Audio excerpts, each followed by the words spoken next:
بسم الله الرحمن الرحيم. الله الحمد لله نحمده ونستعينه ونستغفره ونؤمن به ونتوكل عليه ونعوذ بالله من شرور أنفسنا ومن سيئات أعمالنا من يهده الله فلا مضل له ومن يضلله فلا هادي له ونشهد أن لا إله إلا الله وحده لا شريك له ونشهد أن سيدنا ومولانا محمدا عبده ورسوله أما بعد فأعوذ بالله من الشيطان الرجيم بسم الله الرحمن الرحيم إنا نحن نزلنا الذكر وإنا له لحافظون وقال رسول الله صلى الله عليه وسلم خيركم من تعلم القرآن وعلمه صدق الله العظيم وصدق رسوله النبي الكريم ونحن على ذلك لمن الشاهدين والشاكرين والحمد لله رب العالمين. درود شریف پڑھیں. اللهم صل على سيدنا ومولانا محمد وعلى آله وصحبه وبارك وسلم تسليما كثيرا كثيرا.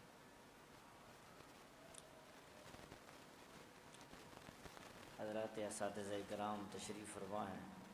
استاد محترم کا حکم تھا، اس لیے حضرت کے حکم کے مطابق آپ حضرات کے سامنے حاضری ہوئی ہے. اور آج کی جو تقریب ہے یہ بہت مبارک اور باسعادت تقریب ہے، اور اس محفل کے اندر آج وہ خوش قسمت لوگ جو علم دین کے حاصل کرنے کے لیے، دین کے اہم مسائل کو سمجھنے کے لیے کہ دین کی کچھ نہ کچھ سمجھ یہ ہر مسلمان کو حاصل کرنی چاہیے. اللہ رب العزت جو دین کے سیکھنے کے لیے گھروں سے نکلتے ہیں، ان کے احادیث مبارکہ کے اندر بہت زیادہ فضائل آئے ہیں. اور دین کا سیکھنا یہ تو ہر مسلمان کے اوپر ضروری ہے.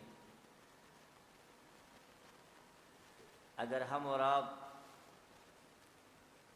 دین کو سیکھیں گے تو اللہ رب العزت اس دین کی سیکھنے کی برکت سے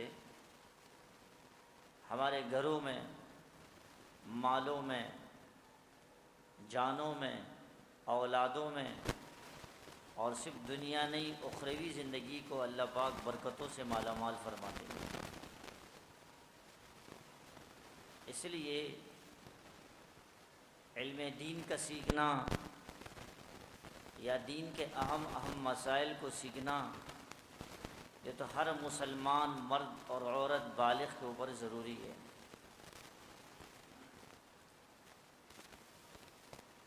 حدیث شریف میں آتا ہے جب آدمی دین کے سیکھنے کے لیے گھر سے نکلتے ہیں تو اللہ کے مبارک فرشتے اس آدمی کے لیے اپنے پر بچھاتے ہیں.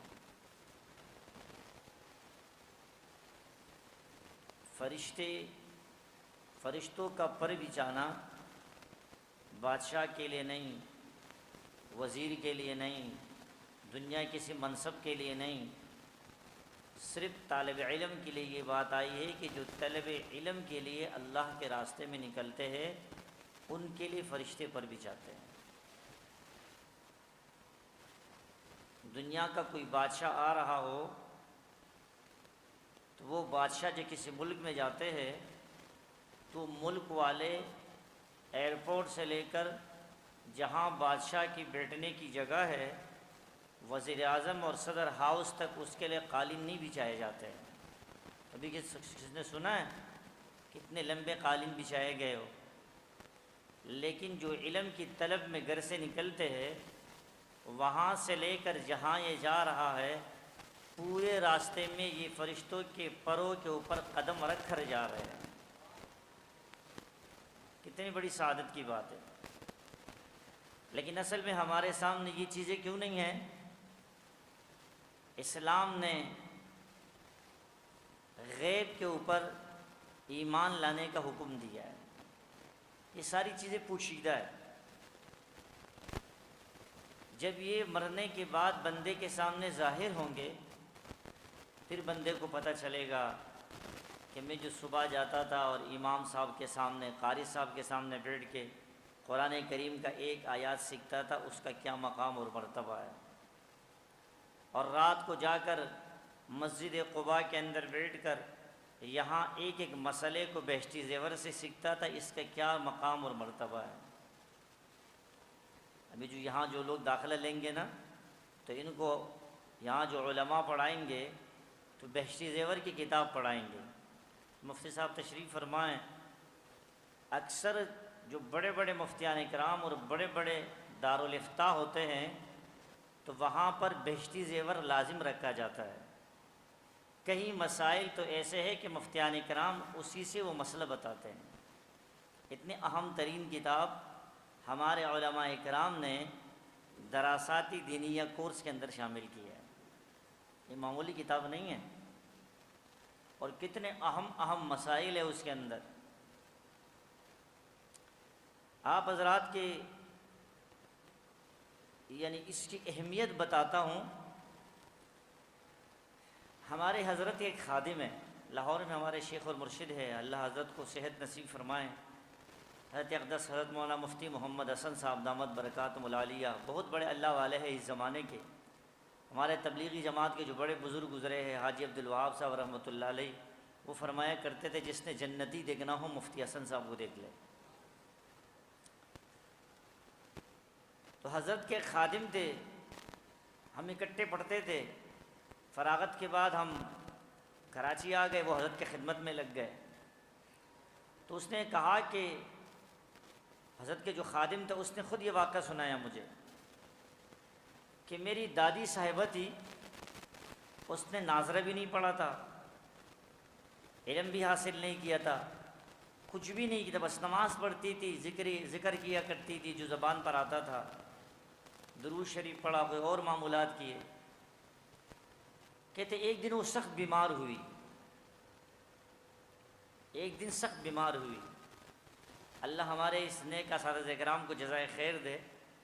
یہ جو ایسے مسجدوں کے عوام الناس کو وقت دے کر کورس شروع کروا رہے ہیں نا، اس کی اہمیت کے اوپر یہ واقعہ سنا رہا ہوں۔ تو اس نے کہا جو ہماری دادی، یہ واقعہ غور سے سننا، جو میری دادی صاحبہ تھی وہ بیمار ہو گئی۔ بیمار ہو جانے کے بعد کہتے میں ان کے پاس گیا، میں نے دیکھا کہ اس کا جو جسم کے اندر جو بیماری ہے ایسا لگ رہا تھا کہ یہ مر جائے گی۔ تو میں نے ان سے دل میں خیال آیا کہ ویسے بھی دنیا سے جائے گی، چلو ان سے ایک نیت کروا لیتا ہوں۔ کہتے میں نے قاعدہ اٹھایا، میں نے اپنی دادی اماں سے کہا دادی اماں ایسا کر لو، یہ قاعدہ شروع کر لو، نیت کر لو کہ میں قاعدہ شروع کرتا ہوں، پھر قرآن پڑھوں گا، تو آپ قاعدہ شروع کر لیں، میں آپ کو شروع کروا دیتا ہوں، موت اور زندگی کا پتہ نہیں ہے۔ جب قاعدہ میرے سامنے کیا، اس کے سامنے میں نے کیا، میں نے اس کو بسم اللہ کروائی، پھر میں نے کہا الف، اس نے کہا الف، با تا سا جیم، کہتے میں نے اس کو بسم اللہ کروا دیا۔ پھر دل میں خیال آیا کہ زندگی کا پتہ نہیں ہے، میں نے قرآن اٹھایا، میں نے کہا دادی اماں قرآن بھی شروع کر دے، اس نیت سے پڑھے کہ میں حافظہ بنوں گی۔ کہتے میں نے اس کو قرآن کھول دیا اور قرآن کریم پڑھانا شروع کر دیا، کچھ آیتیں میں پڑھتا رہا، اس سے پڑھواتا رہا۔ پھر دل میں خیال آیا کہ زندگی کا پتہ نہیں ہے، تو میں اس کو چلو عالمہ بنانے کی نیت بھی کرواتا ہوں۔ تو میں نے ایک حدیث شریف کی کتاب اٹھائی اور میں نے سامنے رکھ کر کہا کہ یہ حدیث پڑھے، تو میں نے بسم اللہ کیا اور ایک ایک لفظ پڑھتا رہا تھوڑا تھوڑا اور اس سے پڑھواتا رہا۔ کہتے چند دنوں کے بعد اس کا انتقال ہو گیا۔ تو حضرت کے خادم فرماتے ہیں کہ میں نے میری جو چاچا زاد بہن تھی، چاچے کی بیٹی تھی، اس نے میری دادی اماں کو خواب میں دیکھا۔ ان سے پوچھا دادی اماں کیا ہوا، آپ کے ساتھ کیا معاملہ ہوا؟ تو اس نے جواب میں کہا کہ اللہ تعالیٰ میرے پوتے کو بہت جزائے خیر نصیب فرمائے، اس نے جو مجھے قاعدے کی بسم اللہ کروائی، حفظ کرنے کی نیت سے میرا قرآن کریم کے بسم اللہ کروایا، اور عالمہ بننے کی نیت سے جو مجھے کتاب شروع کروائی، اللہ پاک نے اس نیت کی برکت سے مرنے کے بعد میرا حشر حافظوں اور عالموں کے ساتھ کر دیا۔ تو ہم اس عمل کو معمولی نہ سمجھے۔ ہم سمجھتے ہیں کہ 2 سالہ کورس ہے، پتہ نہیں اس کے اندر کیا پڑھایا جائے گا، کیا چیزیں سکھائی جائے گی۔ اس کے اندر بہت زیادہ علوم ہے الحمدللہ، لیکن ہم اس کے لیے وقت کو فارغ کریں، ہم وقت فارغ کریں۔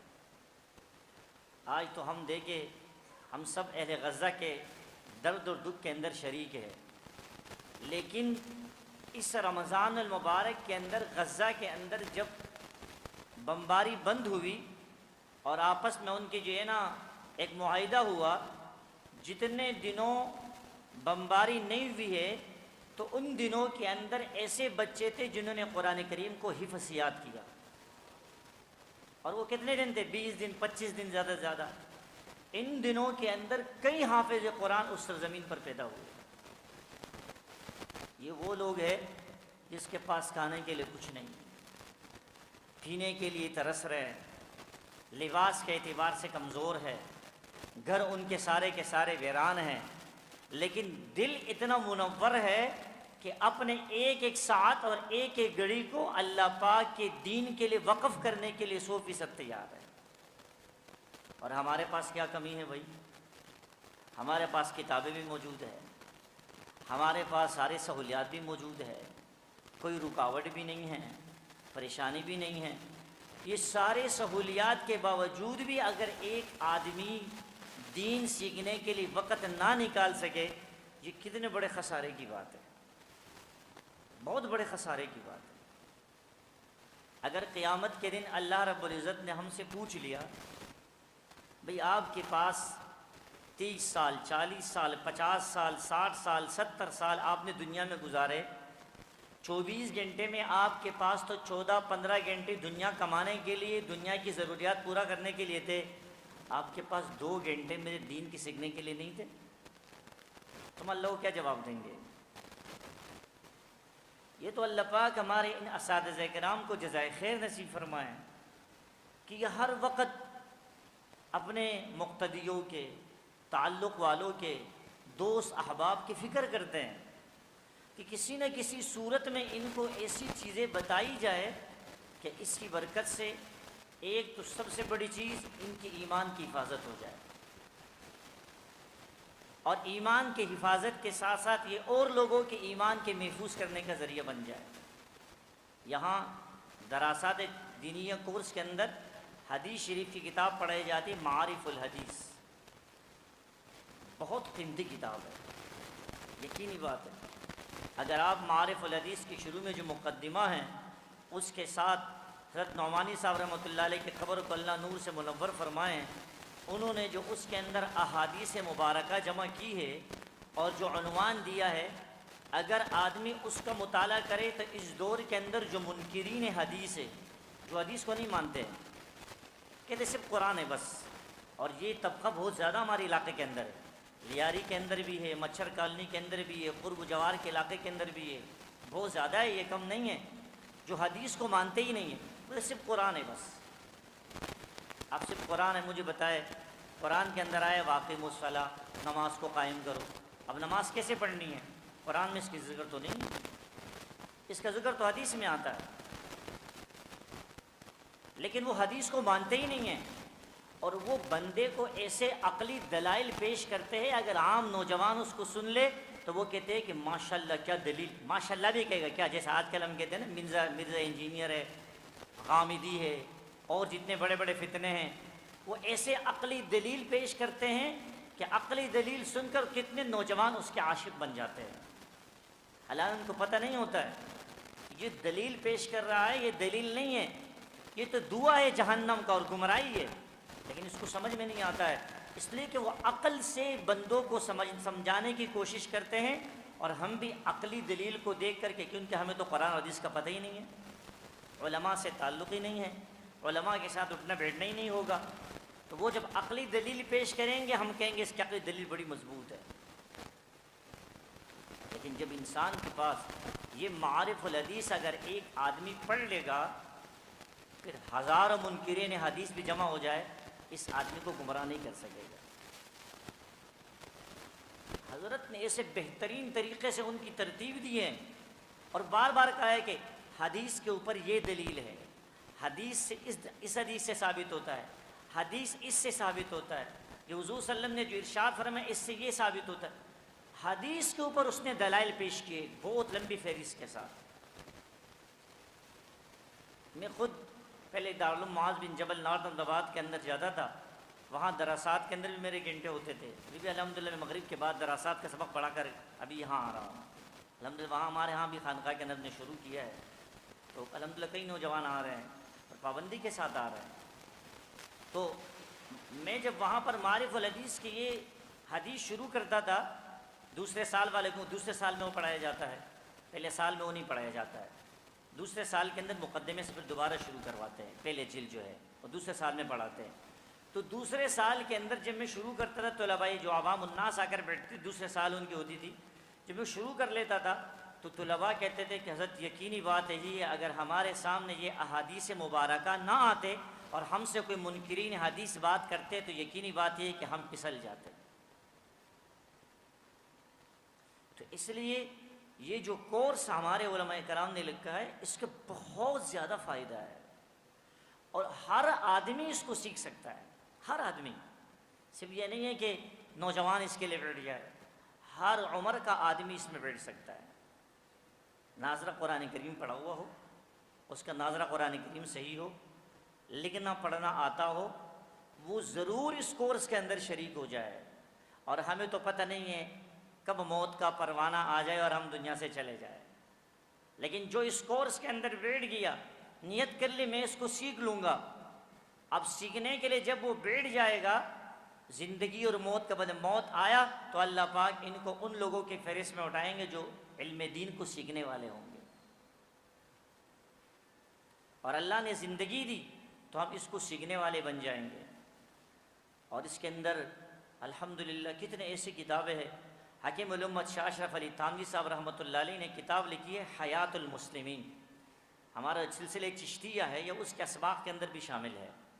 تو حیات المسلمین یہ انہوں نے عوام الناس کے لیے لکھی ہے، لیکن کتاب ایسی ہے اگر علماء بھی اس کو، یعنی علماء کے لیے بھی ہے، طلباء کے لیے بھی ہے اور عوام الناس سب کے لیے کتاب ہے، وہ بھی اس نصاب کے اندر شامل ہے۔ تھانوی صاحب رحمۃ اللہ علیہ سے انہوں نے ایک دفعہ ارشاد فرمائی اس کتاب کے بارے میں، وہ بھی دراسات کے کورس میں ہیں، ان کے بارے میں حضرت نے ارشاد فرمایا اگر قیامت کے دن اللہ پاک مجھ سے پوچھ لے کہ آپ کیا لائے ہو، فرمایا میں اللہ پاک کے سامنے اپنی اس کتاب کو پیش کروں گا۔ تو وہ کتاب بھی اس نصاب کے اندر شامل ہے۔ کون فرماتے؟ حکیم الامت تھانوی صاحب رحمۃ اللہ علیہ، کتنے جلدوں کے اندر ان کی جو ہے نا صرف خطبات ہیں، اور کتنے انہوں نے کتابیں لکھی ہیں، اور حکیم الامت ہے، بڑے بڑے علماؤں کے پیر ہیں، لیکن کیا فرماتے کہ یہ جو کتاب ہے اللہ نے پوچھا کیا لائے ہو تو فرمایا میں اللہ کے سامنے اس کتاب کو پیش کروں گا، اور وہ کتاب بھی اس نصاب کے اندر شامل ہے۔ بتاؤ کتنے اہم کتابیں اور کتنے بہترین مضامین ہمارے اکابرین نے جمع کر کے اور عوام الناس کے لیے، بھائی چلو آپ زیادہ وقت نہیں نکال سکتے ہیں، روزانہ 2 گھنٹے 2.5 گھنٹے نکال کر کے اس کتابوں کو دے دے تاکہ کم از کم ہے ضروری علم تو حاصل ہو جائے۔ آج ہمارے نوجوانوں سے پوچھ لو، یقینی بات ہے یہ ہمیں تو وضو کرنے کا طریقہ بھی نہیں آتا ہے، ہمارا وضو بھی خراب ہوتا ہے۔ اگر وضو کرنے کا طریقہ بھی آتا ہے صرف فرائض کے حد تک ہے، باقی ہمیں پتہ نہیں ہے۔ یہی بیشتی زیور اگر آپ اٹھا لیں گے، اور ملا علی قاری رحمۃ اللہ نے بھی لکھا ہے یہ بات کہ جب آدمی وضو کرے تو وضو کے اندر جو پاؤں کے انگلیوں کا خلال ہے، ہم کیسے انگلیوں کا خلال کیسے کرتے ہیں؟ ہم پاؤں دھوتے یوں خلال کرتے ہیں، یہ نہیں ہے۔ اس خلال کرنے کا طریقہ یہ ہے کہ آپ یہ پاؤں پورا دھو لیں، پھر اس انگلی کو گیلا کر لیں، پھر نیچے سے خلال کر لیں، یوں۔ یہ مستحب اور یہ طریقہ ہے پاؤں کی انگلیوں کا خلال کرنے کا، اور اسی بیشتی زیور کے اندر یہ بات لکھی ہے، اور ملا علی قاری رحمۃ نے یہ بات لکھی ہے۔ لیکن بتاؤ ہم میں سے کتنے لوگوں کو اس کے بارے میں پتہ ہے کہ ہم نے انگلیوں کا خلال کیسے کرنا ہے، پاؤں کی انگلیوں کا خلال۔ یہ جو ہمیں بعض چیزیں ایسی ہوتی ہے ہمیں معمولی نظر آ رہی ہوتی ہے، لیکن اگر آدمی صحیح طور پر بیٹھ جائے، مسائل کو سیکھے، دین کو سیکھے، کم از کم ضروری اہم مسائل اور قرآن کریم کا ترجمہ اور اسی طرح احادیث مبارکہ، یہ ضروری چیز تو ہمارے سامنے آ جائے، ہمارے ذہن میں آ جائے۔ اگر ہمارے سامنے یہ چیزیں ہوں گی تو انشاءاللہ تعالیٰ کسی میدان میں بھی جائیں گے، جتنے باطل لوگ آئیں گے کبھی ہمیں گمراہ نہیں کر سکیں گے۔ آج یقینی بات یہی ہے، ہم تو خانقاہ میں ہوتے ہیں، ہمارے پاس کئی لوگ آتے ہیں، کتنے لوگ آ جاتے ہیں۔ ایک نوجوان آیا کراچی یونیورسٹی سے، اس نے کہا میرے استاد نے مجھ سے سوال کیا ہے۔ نے کیا سوال کیا ہے؟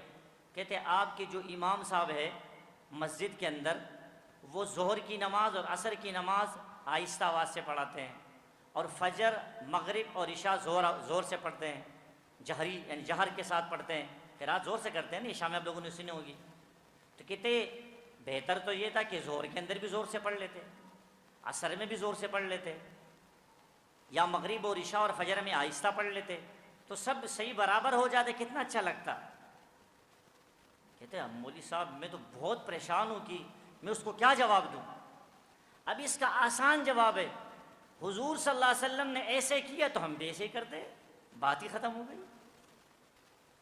لیکن اس نوجوان کو اس نے عقلی دلیل ایسے پیش کر دی کہ اس نوجوان کا ذہن فوراً منتشر ہو گیا کہ میرے پاس اس کے جواب ہی نہیں، حالانکہ جواب اس کے ذہن میں تھا، لیکن اس نے سوال اچانک ایسے کر دیا کہ اس کے دماغ کو فوراً بند کر دیا۔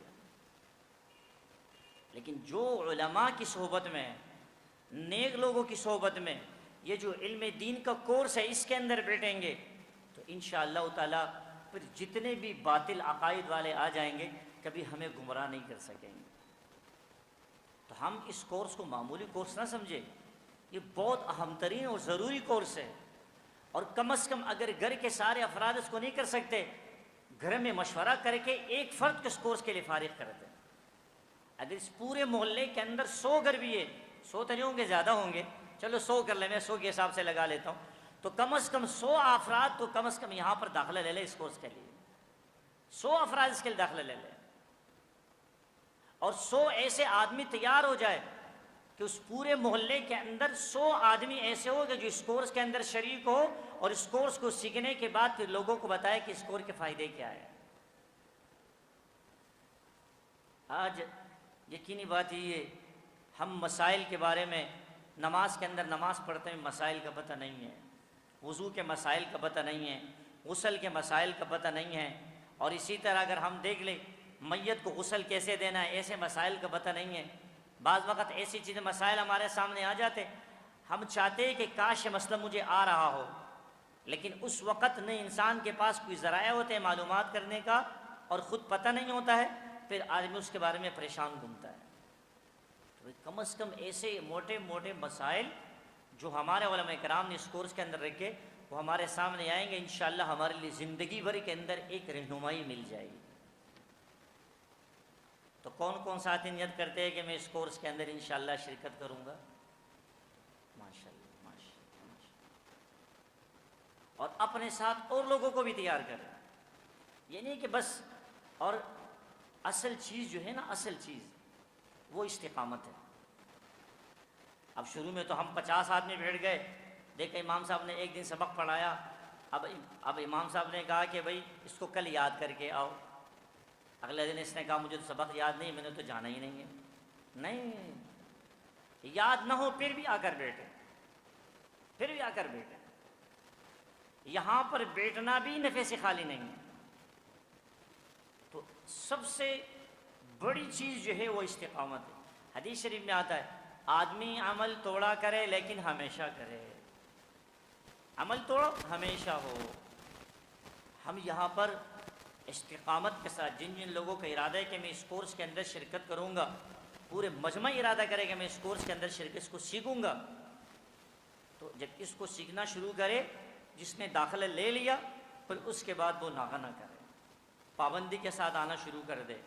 اور جو آدمی کسی عمل کے اندر استقامت اختیار کرتے ہیں، اللہ پاک کی مدد اس آدمی کے ساتھ شامل ہو جاتی ہے۔ اللہ کی مدد شامل جس کے ساتھ ہو گئی پھر اس کے لیے کوئی رکاوٹ نہیں آتی ہے۔ اس کام کے لیے بس ہم اپنے آپ کو فارغ کہ 2.5 گھنٹے آج کے بعد میں نے مسجد کو دینے ہیں، اس کام کو دینے ہیں، اس دین کے سیکھنے کو دینے ہیں، ٹھیک ہے انشاءاللہ تعالیٰ۔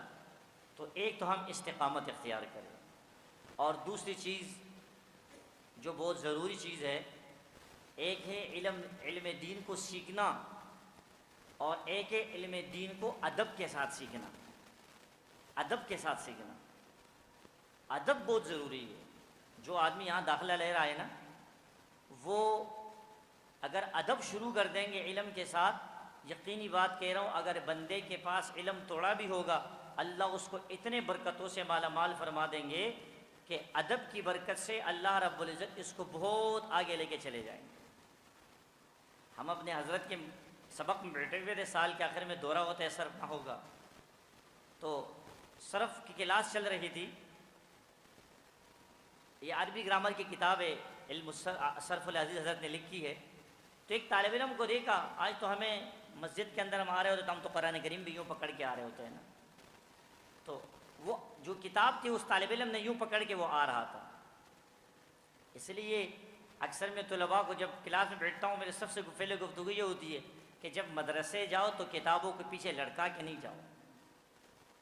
حضرت کو بھی پتہ ہوگا، تو ہمارے بڑے حضرات میں سے آپ حضرات نے بھی دیکھا ہوگا، پہلے جو طلباء ہوتے تھے نا گاؤں کے اندر، دیہاتوں میں، اب بھی ایسا ہے، وہ ایک مسلح کے اندر کتابوں کو رکھ کر کے، مسلح لپیٹ کر کے، تاکہ کتابیں نظر نہ آئے، ادب کے ساتھ، اور سینے سے لگا کر درسگاہ جایا کرتے تھے۔